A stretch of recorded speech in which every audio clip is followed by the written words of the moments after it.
What is up, Life Agents? It's Pete Fournier coming at you for a minute to talk about thinking outside of the box when you're in a house. Now, I always talk about how you should pick a specialty, especially when you're brand new, whether it be final expense, mortgage protection, you love slinging whole life, you like IULs, it doesn't matter. You pick a road and you go down it and you perfect that level of pitch, right? Until you got it down so tight that you can expand your arsenal. But sometimes there are, and I'm reflecting on a sit that I just had, there are times where you really have to think outside the box, and I mean outside the box when you're sitting with a prospect. I had a prospect looking at critical illness, at term, at maybe a whole life or an IUL for a long-time savings type deal.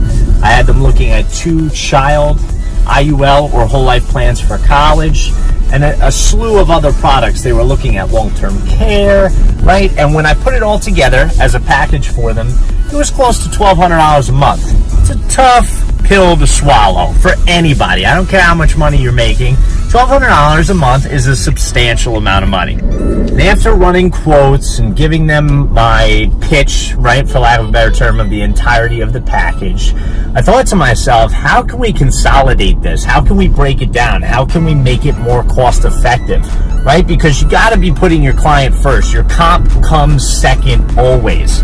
So what I did was find a couple products with living benefits, with term, with return of premium, with long-term care riders associated, with double indemnity, with child term riders attached, or a flat-out whole life policy for the kids. There's a nice combination of 2 or 3 products that span the course of maybe 8 or 10 different products. Granted, it's not the same exact benefit, but you have 2 options for them.